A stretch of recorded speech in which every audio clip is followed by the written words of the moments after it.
말씀 제목은 형제가 죄를 범하였을 때입니다. 형제가 죄를 범하였을 때. 예수님을 믿고 행복하게 살던 가정이 있었습니다. 그때 가족 구성원 중 한 사람이 죄를 범했고 그 죄로 말미암아 다른 가족이 큰 상처를 입었습니다. 그 가정에 갑작스러운 먹구름이 밀려오는 것이 보였습니다. 이런 때는 어떻게 해야 할까요? 이것이 오늘 말씀의 주제입니다. 형제가 죄를 범했을 때 어떻게 처신하느냐에 따라서 누리던 평안과 행복을 지속할 수도 있고 순식간에 파국으로 치달아서 온 가족이 혼돈과 고통 속으로 빠져들 수도 있습니다. 그러니까 형제가 죄를 범했을 때 우리가 어떻게 해야 하느냐, 이것은 우리의 삶과 미래에 매우 중요하다라는 것입니다. 오늘 본문의 말씀, 이 7장 53절로 8장 11절 말씀을 주의해서 보면 다른 곳과는 다르게 대괄호로 묶여 있습니다. 여러분, 대괄호, 중괄호, 소괄호 아시죠? 7장 53절 시작 부분에 보면은 대괄호가 딱 이렇게 돼 있어요. 그렇죠? 다 각각 집으로 돌아가고, 그 다음에 8장 11절 끝에 다시 대괄호로 닫힙니다. 말라 하시니라 하고서 대괄호로 딱 닫히죠. 그 이유는 요한복음의 초기 사본들에는 이 본문이 없었다라는 것입니다. 후기 사본에 나타납니다. 사본이라는 말은 본래 헬라어로 기록된 이 성경을 한 곳만 기록했기 때문에 사도 요한이 기록했겠죠. 이거를 다른 교회나 성도들이 읽으려면 그것을 보고 다 이렇게 일일이 손으로 써야 됐습니다. 그렇게 해서 나오게 된 성경을 사본이라고 그러는데 비교적 이른 시기에 나오는 사본에는 이 본문이 없었고 나중 후기에 나오는 사본 중에서 이제 이 본문이 점점 있게 되었다라는 그런 뜻이에요. 교부 어거스틴은 354년에서 430년 동안 산 사람인데, 이 교부 어거스틴은 이 본문이 자신들의 아내가 죄를 짓고도 벌을 받지 않을 수 있다는 생각을 갖도록 해서 죄를 짓도록 부추길 수 있다라고 했습니다. 음행한 여자를 돌로 쳐 죽여야 되는데 아무도 쳐 죽이지 않고 예수님도 정죄하고 그냥 돌려보내니까 이제 예수님 믿으면 음행을 해도 되는구나, 이런 생각을 갖도록 하기 때문에 본래 예수님의 말씀인 이 본문이 있었는데 빼버린 것이다. 그러다가 나중에 이 본문을 본래 있던 거기 때문에 되살린 것이다, 이런 식으로 학자들은 생각을 합니다. 그러니까 어거스틴은 이 본문이 자신들의 아내가 죄를 짓고도 벌을 받지 않을 수 있다는 생각을 갖도록, 그러니까 죄를 부추길 수 있다라고 이렇게 말했는데, 이 어거스틴의 말을 이렇게 참고하는 어떤 학자들이 이 본문은 자신들의 아내가 죄를 짓는 것을 부추길 수 있다는 염려 때문에 기독교 초기의 이 본문을 삭제했다. 그러다가 후기에 이 본문을 가진 어떤 원본들이라든지 다른 성경을 보고 다시 삽입을 했다, 이런 의미라는 거죠. 그러나 대다수 학자들은 그러한 의견에 찬성하지 않고 후대 어떤 경로로 이 본문이 끼어들어온 것으로 생각을 합니다. 왜 끼어들었는지에 대해서는 밝히지를 못한 채 원래는 이 본문이 없었는데 나중에 요한복음을 이제 사본을 쓰면서 점점 이 본문이 들어오게 된 것이다. 사적인 이야기입니다. 제 생각은 그래요. 아마도 요한복음을 읽어보면 유대교의 어떤 중요한 주제들이 계속 나와요. 정결의식, 물론 포도를 만들 때 보면은 정결의식에 사용하는 항아리가 나오고 요한복음 2장 보면 성전이 나오고 또 사장이는 야곱보다 더 크느냐, 그리고 지난번에 그 유월절이 나오고 그 다음에 초막절이 나오고 유대인의 절기가 나오고 또 유대인의 조상들인 야곱이라든지 아브라함이라든지 나오고, 그러면서 요한복음의 특성이 유대교의 여러 가지 신앙의 어떤 그 주제들이 생명을 얻고 풍성한 삶을 얻는 데 있어서는 참이 아니다, 예수님이 참이시다, 진짜라는 것을 말하는 게 요한복음의 주제인데, 묘하게 유대교 하면 모세가 떠오르지 않습니까? 모세에 대해서 아무 말이 없기 때문에 아마도 제 생각에는 모세가 말하는 것도 율법도 참이 아니다라는 걸 말하기 위해서 후대 누군가가 이것에 끼워 넣은 것이 아닌가, 제 생각은 그래요. 이건 아무도 말한 적이 없기 때문에 뭐 학설도 아니고 그렇습니다만은, 근데 아무도 그 이유를 설명하지 못해요. 근데 저는 이 본문을 쭉 생각을 해보다가 그런 것이 아닌가, 그런 생각을 해봤습니다. 지나갑시다. 오늘 본문의 내용은 이렇습니다. 초막절에 예수님이 다시 성전에 들어가서 백성을 가르치고 계시는데, 서기관과 바리새인들이 음행 중에 잡힌 여자를 끌고 와서 그 예수님과 가르치는 받는 백성들 그 사이 가운데다가 이 음행 중에 잡힌 여인을 세우고서 예수님께 물었습니다. 선생이요, 이 여자가 간음하다가 현장에서 잡혔나이다. 모세는 율법에 이러한 여자를 돌로 치라 명하였거니와 선생은 어떻게 말하겠나이까? 그렇게 묻는 서기관과 바리새인들은 예수님이 어떻게 대답하는가를 유심히 듣고 혹시라도 꼬투리를 잡을 만한 것이 있으면 예수님을 고발해서 뭔가 죽이고 싶은 그런 생각이 있었기 때문에 그랬습니다. 그들은 진작부터 예수님을 죽이려고 했던 사람들이죠. 질문을 들은 예수님은 아무 대답도 하지 않고 몸을 굽히더니 손가락으로 땅에 쓰시는 거예요. 무슨 내용을 썼는지에 대해서는 아무런 언급이 없습니다. 예수님이 아무 대답도 하지도 않고 몸을 굽혀 손가락으로 땅에 쓰니까 이 서기관과 바리새인들이 묻기를 마지 않습니다. 그러니까 이 사람들은 저 예수라는 사람이 대답하기가 뭔가 좀 곤란한가 보구나, 그래서 옳다 싶어서 계속 채근을 하는 거예요. 서기관과 바리새인들이 재촉을 하니까 예수님이 일어나 말씀합니다. 너희 중에 죄 없는 자가 먼저 돌로 치라. 그리고는 다시 몸을 굽혀서 손가락으로 땅에 쓰셨습니다. 그러니까 이 본문에서 가장 강조되는 것은 뭐냐면은 예수님이 몸을 굽혀 손가락으로 땅에 쓰셨다라는 거예요. 뭘 썼는지 그거에 대해서는 아무것도 말씀을 하지 않으시고 그냥 몸을 굽혀 손가락으로 땅에 쓰셨다, 이게 두 번이나 나와요. 그때 뭔가 변화가 일어납니다.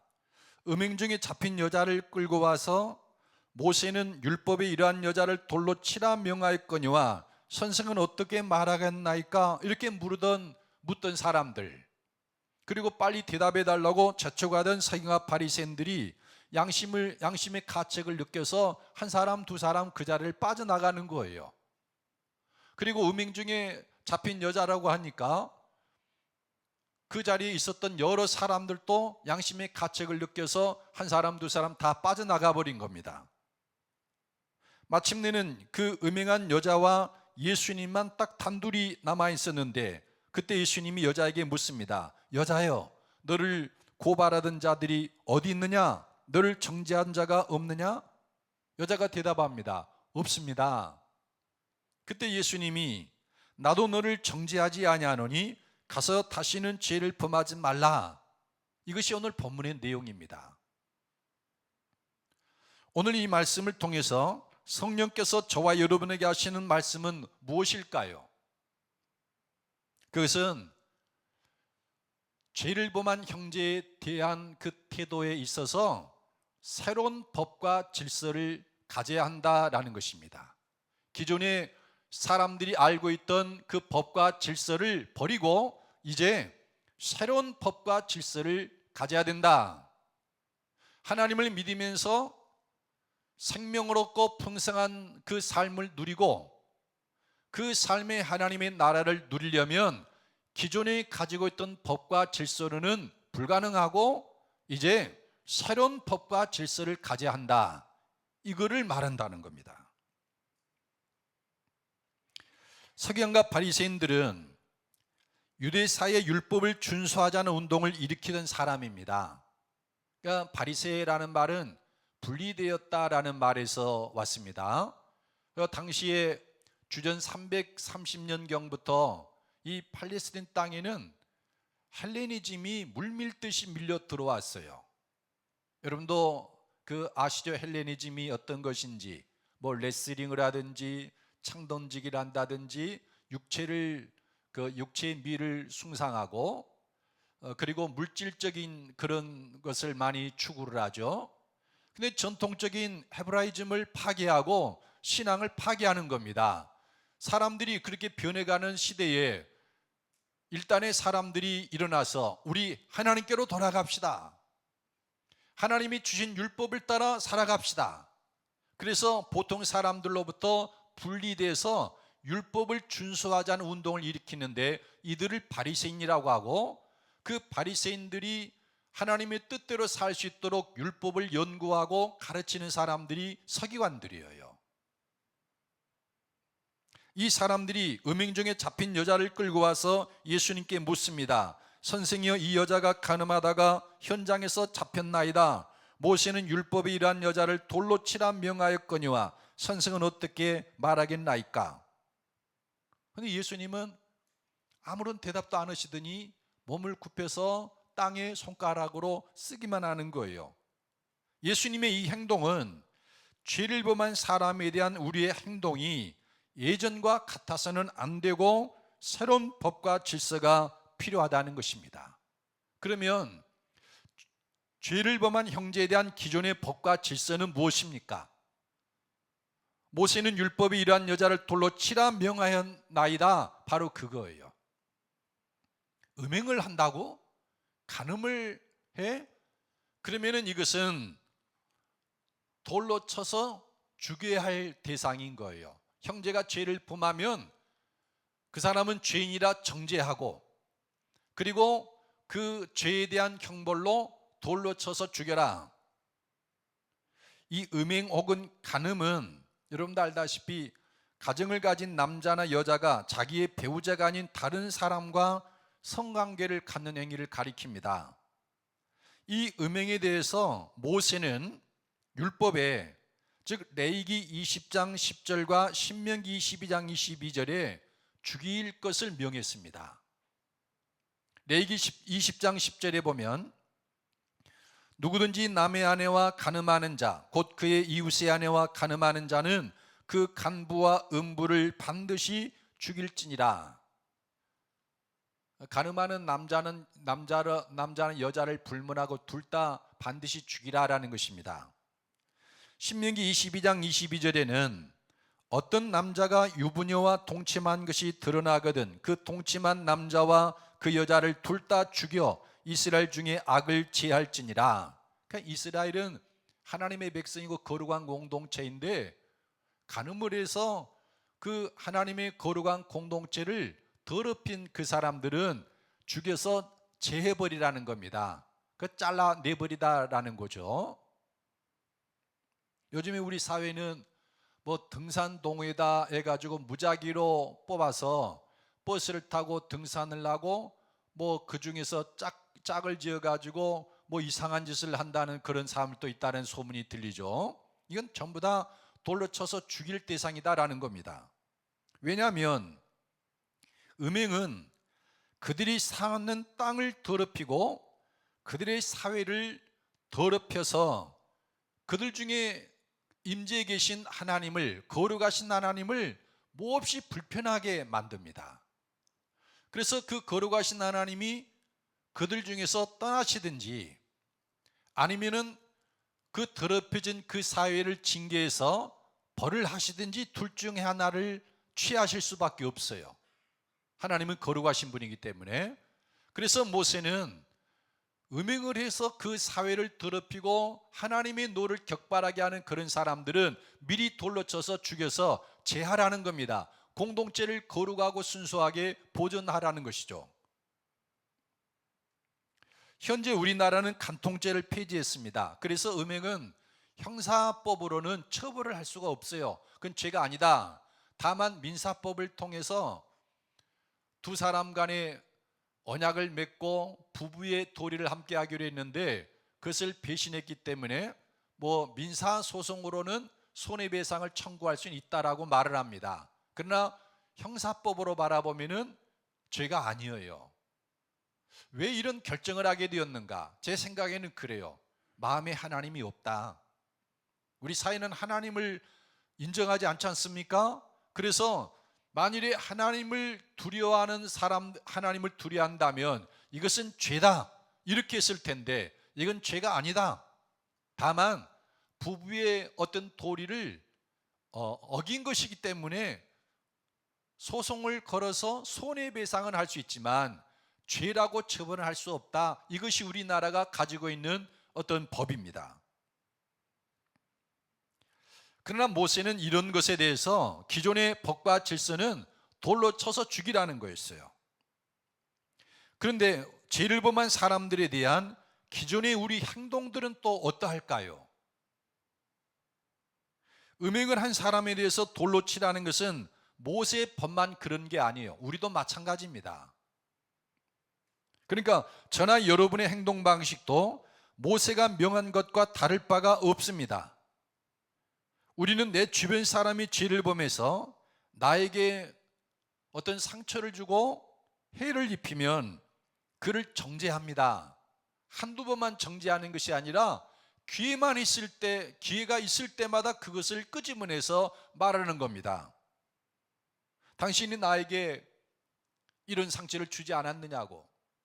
과거에 당신이 이렇게 한 것 때문에 지금 우리가 이렇게 어렵게 된 거라고. 그때 당신이 그 짓만 안 했더라면은 우리가 이렇게 되지는 않았을 거라고. 그러면서 끊임없이 정죄하면서 돌팔매질을 해요.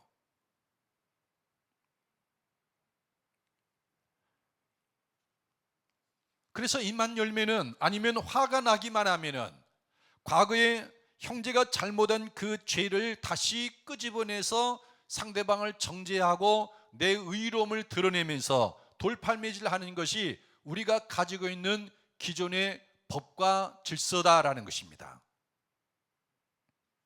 그러나 이러한 태도는 가정의 행복에 아무런 유익이 되지 못합니다. 가정뿐만 아니라 내 자신의 인생에도 전혀 유익을 주지 못해요. 자신과 가정을 불행에 빠뜨릴 뿐입니다. 정죄하고 돌팔매질하는 것. 그래서 예수님은 범죄한 형제를 어떻게 대할 것인가에 대해서 새로운 법과 질서를 제정을 합니다. 여러분 6절과 8절 함께 보겠습니다. 시작. 그들이 이렇게 말하면 고발할 조건을 얻고자 하여 예수를 시험함이러라. 예수께서 몸을 굽히사 손가락으로 땅에 쓰시니 8절에 다시 몸을 굽혀 손가락으로 땅에 쓰시니. 그러니까 서기관과 바리새인들이 모세가 명한 법을 상기시키며 선생은 어떻게 하시겠나이까 하고 물으니까 예수님은 몸을 굽혀 손가락으로 땅에 쓰실 뿐이에요. 예수님의 이 행동이 무엇을 가리키는 것인가? 무엇을 쓰셨을까? 성경학자들의 의견은 아주 다양합니다. 브라운이라는 사람이 있는데 예수님은 그때 무엇을 쓰셨을까? 단지 낙서를 했을 뿐이다. 이렇게 주장을 했어요. 단지 낙서를 했을 뿐이다. 의미 있는 글을 쓴 게 아니고 그냥 이렇게 땅에다가 끄적끄적 셈조국에게 그런 습관이 있다고 그래요. 그러니까 대답하기 곤란한 말을 들었을 때 생각을 정리할 시간을 얻기 위해서 낙서를 하고 또 상대방이 필요 이상으로 분노하고 급하게 덤벼들 때 상대방의 분노를 누그러뜨리기 위해서 감정을 좀 누그러뜨리기 위해서 낙서를 하는 습관이 셈족에게는 있다. 그래서 예수님도 그렇게 했다. 맨슨이라는 사람은 예수님이 그 손가락으로 땅에 쓴 것을 로마인들의 습관에서 찾았는데, 로마인들은 어떤 이제 그 법을 공포하기 전에 그 어떤 사실을 결의하고 반드시 그거를 문서화시킨 습관을 가지고 있었어요.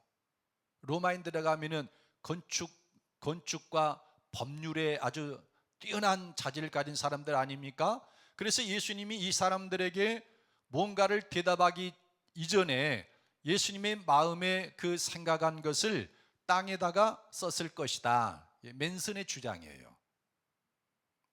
근데 저는 이 두 사람이 주장이 틀렸다고 생각을 합니다. 왜냐하면 예수님이 몸을 굽혀 손가락으로 땅에 쓴 것은 한 번만 아니라 두 번이거든요. 대답하기 전에도 그랬지만 대답한 후에도 그랬어요. 그러면 그때는 뭐 때문에 썼을까요? 그들의 대답이 해결을 못 해주죠. 그러니까 그들의 주장은 틀린 거예요. 데레트라는 사람이 있는데, 이 사람은 붙잡힌 여자는 그 남편이 세운 두 명의 거짓 증인에 의해서 억울하게 누명을 쓰고 끌려온 것이다 라고 생각을 하면서, 이에 예수님은 악인과 모함하는 증인이 되지 말며 라고 썼다는 거예요. 이 여자를 죽음에 이르게 한 그 두 증인이 있는데, 이 두 증인이 그 악심을 품은 남편이 자기 부인을 죽이려고 거짓 증인을 세웠는데, 바로 그들을 향해서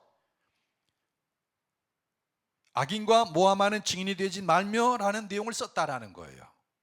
근데 비슬리 머리라는 학자는 여자를 고소하는 사람들을 향해 에레미야 17장 13절의 말씀을 기록한 것이다. 즉 여호와를 떠난 자는 흙에 기록되오리니 이는 생수의 근원 되신 여호와를 버림이니이다. 이 구절을 썼을 것이다 그럽니다. 근데 사실 예수님이 어떤 내용을 쓰셨다면 여기 요한복음에 썼겠죠. 근데 사실은 그게 아니에요. 제 생각은 그렇습니다. 예수님이 손가락으로 땅에 쓴 것은 예수님이 죄를 범한 형제에 대한 태도에 대해서 새로운 법과 질서를 제정하는 행위였다라는 거예요.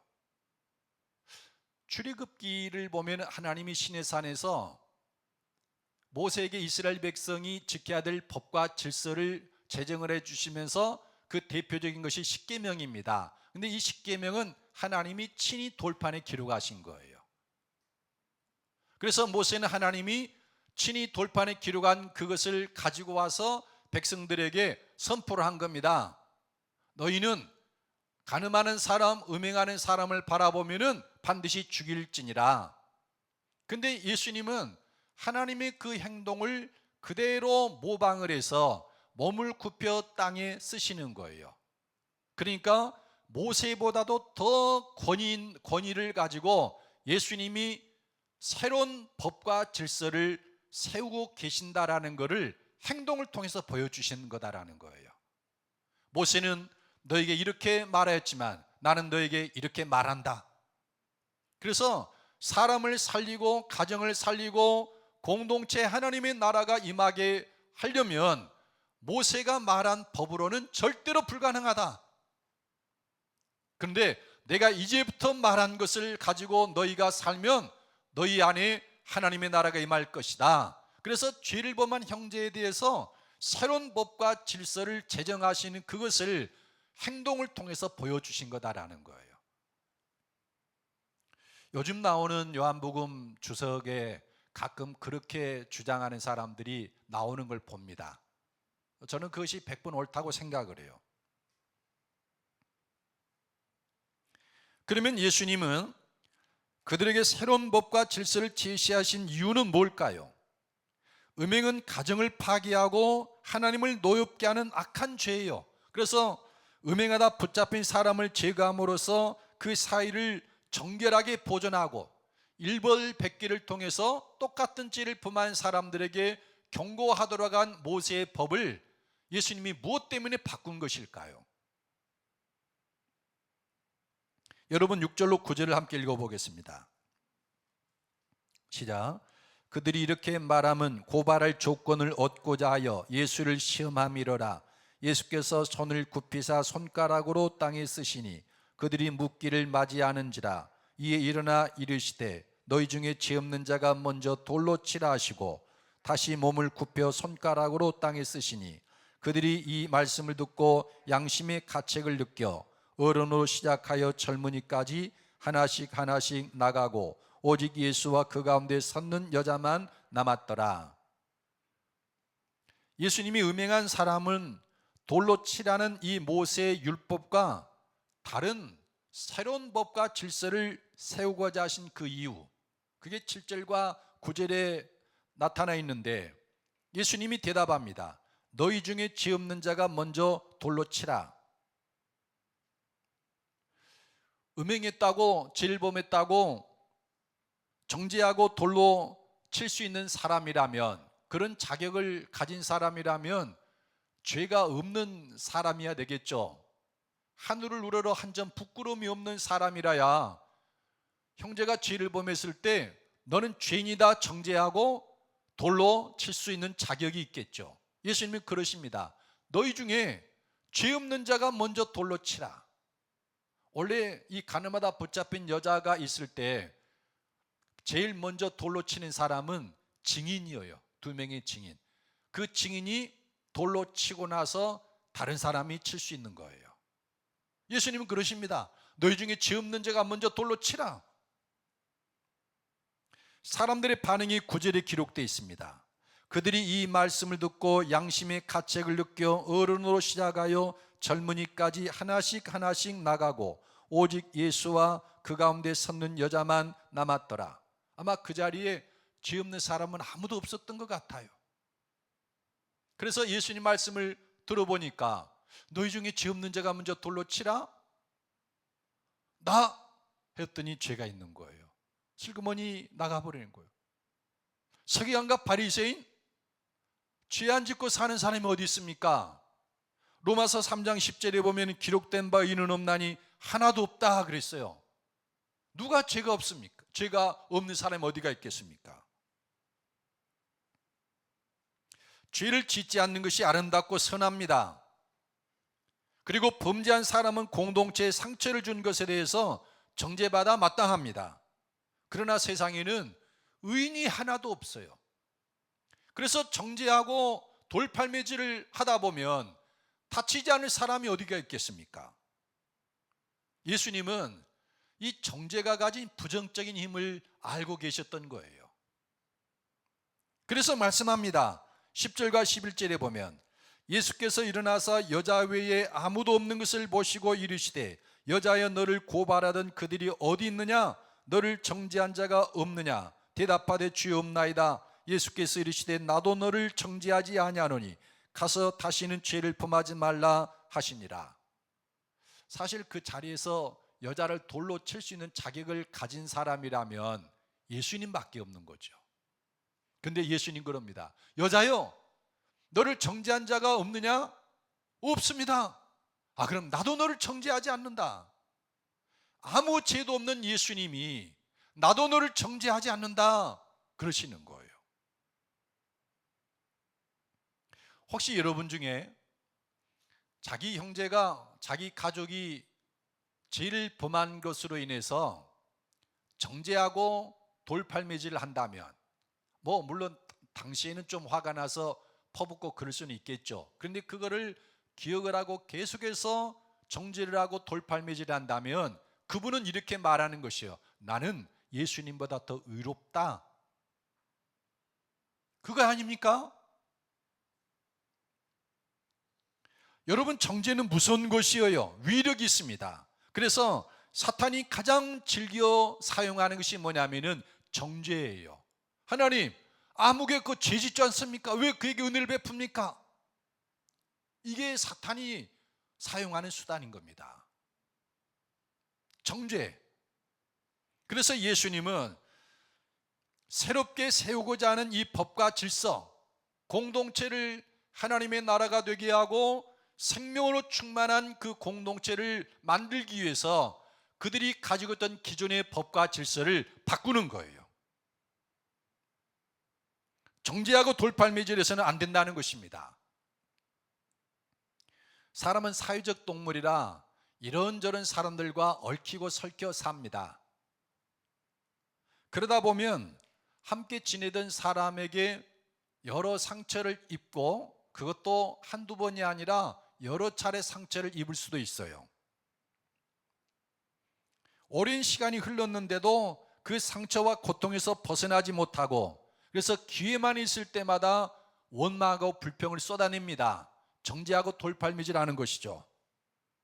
그런 모습을 보면 참 안 돼 보입니다. 얼마나 상처가 크면 저러실까. 그러나 한편으로는 안타깝기도 해요. 왜 옛날에 입은 상처에 자기의 인생을 올가매고 거기서 벗어나지 못하고 원망하고 저주하고 자기의 신세를 한탄할까? 마치 고삐에 매인 송아지처럼 과거에 입은 그 상처를 벗어나지 못하는 거예요.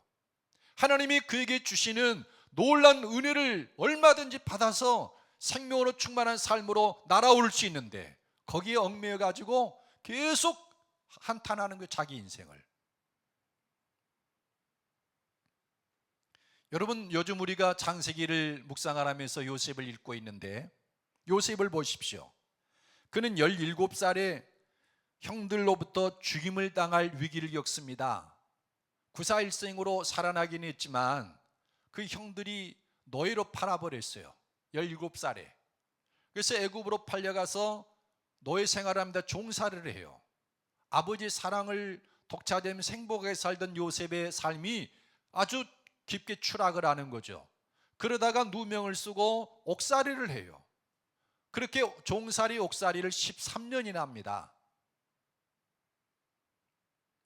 하나님이 30이 됐을 때 그를 구원해 줬는데, 바로가 꿈을 꿨고 옥에 있던 요셉이 그 꿈을 해석을 하고 대처법을 알려줘요. 그래서 바로가 너같이 지혜롭고 총명한 사람이, 여호와 영에 감동된 사람이 누가 있겠느냐 하고서 애굽의 총리로 딱 임명을 해줘 버리는 거예요. 그리고 유력한 가문의 그 사람의 딸을 아내로 주시는 거예요. 요셉에게 복이 차고 넘칩니다. 그래서 아이를 낳는데 그 아이의 이름을 뭐라냐면 므낫세, 잊어버린.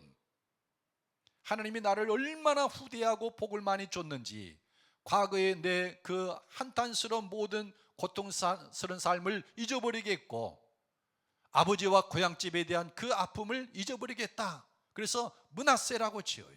둘째를 낳습니다. 에브라임, 창대케 하다. 하나님이 내게 은혜를 주어서 나를 이렇게 창대케 하신다.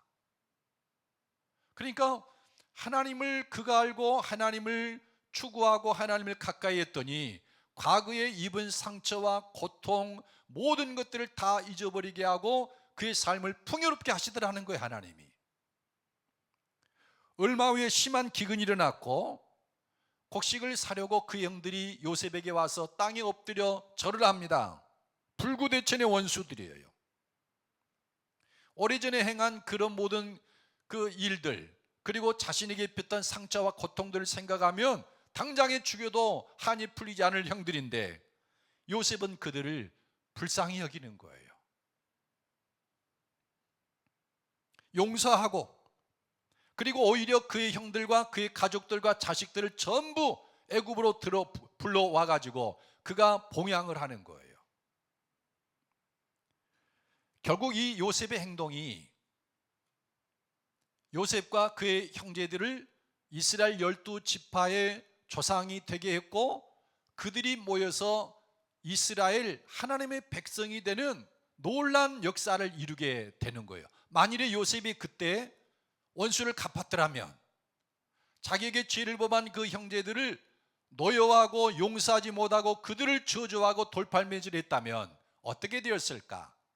요셉과 그의 자식들은 애굽에서 편히 살지 몰랐지만 하나님의 계획은 물거품이 되어버렸을 수도 있겠다. 그 세대는 이루어지지 못했겠다. 여러분, 이스라엘이 요셉의 형제들 12지파가 모여가지고 이스라엘 된 거 아니겠어요? 요셉이 자기에게 죄를 범한 그 형제들에 대해서 잊어버리는 거예요. 므낫세, 하나님이 나를 창대케 줬으니까 과거에 그런 일들 말하고 생각날지라도 뭐 그까짓 거 하면서 웃으며 넘겨버릴 수 있는 거예요. 여러분, 하나님의 나라가 임하고 우리 삶에 풍성한 생명이 임하려면 죄를 범한 사람에 대해서 새로운 법과 질서가 필요합니다. 우리는 죄를 범한 사람을 불쌍히 여기는 것에 대해서 깊이 생각할 필요가 있어요. 저 원수, 나를 이렇게 고통스럽게 하는 그 원수, 이렇게 생각할 것이 아니라 그 사람에 대해서 불쌍히 여기는 것. 불쌍히 여기는 것은 상대방이 범한 죄를 덮어주는 것이에요. 불쌍히 여기는 것은 내 마음에서 그가 내게 준 상처를 잊어버리는 것이에요. 하나님의 사랑으로 채우면 우리는 능히 그 상처를 잊을 수 있습니다. 불쌍히 여기는 것은 무의식 중이라도 그가 행한 죄를 대화 중에 꺼내는 것을 삼가하는 거예요. 불쌍히 여기는 것은 죄를 범한 사람을 감싸 안는 겁니다. 예수님이 바꾸려 하는 법과 질서가 바로 이것이에요. 음행하다 붙잡힌 여자, 사람들마다 정죄하고 돌팔매질하려고 기다리고 있는데 예수님은 그러시는 거예요. 나도 너를 정죄하지 않는다. 불쌍히 여겼어요. 여러분 가정에 하나님의 나라가 임하고 생명수가 강같이 흐르려면 여러분의 삶이 이 새로운 법과 질서를 따라야 합니다. 그렇지 않으면 하나님 나라가 없어요. 그리고 우리는 이 사건에서 또 한 가지를 기억해야 되는데, 그러면 예수님은 죄에 대해서는 어떻게 생각을 하셨는가? 죄는 죄예요. 하나님 나라를 위해서 생명의 강이 흐르는 삶을 위해서 예수님은 죄를 범한 사람을 정죄하고 돌팔매질하던 옛 법과 그 질서를 부정해요. 그리고 새로운 법과 질서를 세우셨습니다. 그렇다고 예수님은 죄를 범한 그 사람에 대해서 그 죄를 합법화시키질 않아요. 예수님에게는 죄는 여전히 죄고 죄는 범해서는 안 될 것이에요. 여러분 10절과 11절 함께 읽어보십시다. 시작. 예수께서 일어나사 여자 외에 아무도 없는 것을 보시고 이르시되 여자여 너를 고발하던 그들이 어디 있느냐? 너를 정죄한 자가 없느냐? 대답하되 주여 없나이다. 예수께서 이르시되 나도 너를 정죄하지 아니하노니 가서 다시는 죄를 범하지 말라 하시니라. 그러니까 예수님이 여자에게 나도 너를 정죄하지 않는다 하셨고, 그것만 한 것이 아니라 가서 다시는 죄를 범하지 말라라고 하셨다는 겁니다. 그러니까 죄를 범하는 사람에게 정죄하고 돌팔매질하는 것도 안 되지만, 죄를 범하는 그 당사자가 나는 이제 돌팔매질을 맞지 않아도 된다, 정죄받지 않아도 되는구나 해서 다시 돌아가서 그 죄를 범하는 것은 안 된다라는 거예요. 가서 다시는 죄를 범하지 말라. 죄는 여전히 죄예요. 사람이 사람을 차별하는 것은 야만입니다. 그래서는 안 돼요. 예수님은 당시 사회적으로 차별당하는 세리와 죄인의 친구였습니다. 그러니까 엄밀히 말해서 차별은 예수님을 알지 못하는 사람들에서 나타나는 행동이에요. 그러나 다른 한편으로 예수님에게 있어서는 죄는 여전히 죄다라는 거예요. 차별을 반대하신 예수님이지만 예수님은 절대로 죄를 합법화시키지 않았다는 겁니다. 예수님은 세리와 죄인들에게 다가가서 그들의 친구가 되셨습니다. 그런데 다가가면서 하신 말씀은 언제나 회개하라라는 거였습니다. 예수님은 그랬습니다. 나는 죄인을 불러 회개시키러 왔노라 그랬어요. 그리고 회개한 사람에 대해서 유대 사회는 여전히 너희는 죄인이고 세리고 창기였다라고 정죄하고 차별을 했어요. 근데 예수님은 회개하는 사람은 하나님의 나라가 오늘 너희에게 임하였다라고 말하면서 그들의 친구가 돼요.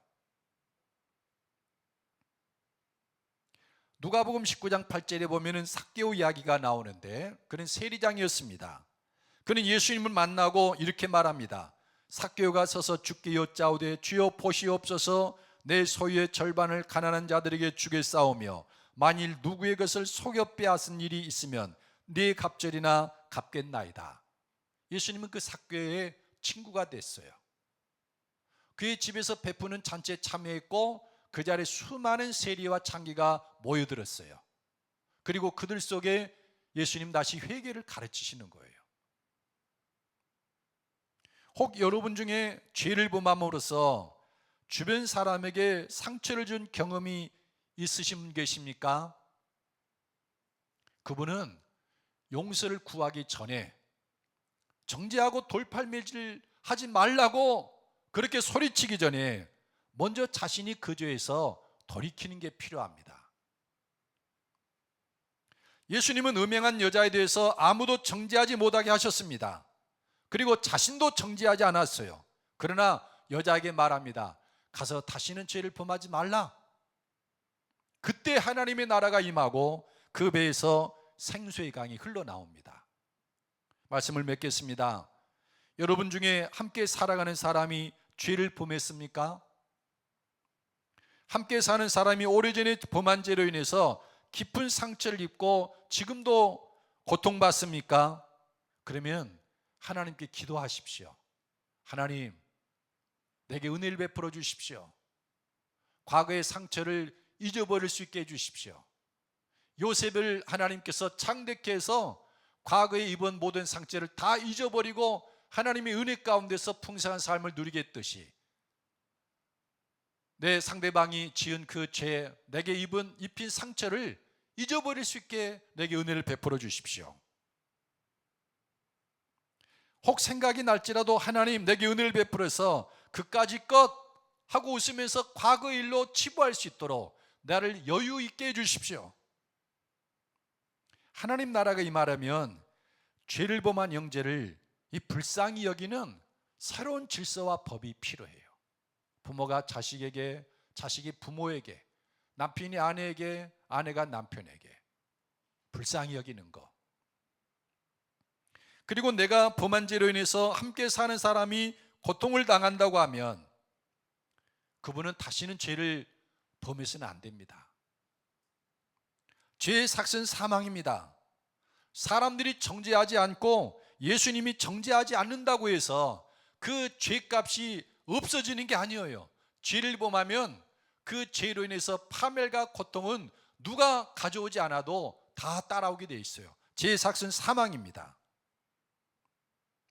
우리는 하나님의 자녀고 하나님이 주시는 생명수가 가득해야 될 천국 백성입니다. 죄를 회개하고 떠나서 이 놀라운 은총을 풍성히 누리시기를 예수님의 이름으로 축복합니다.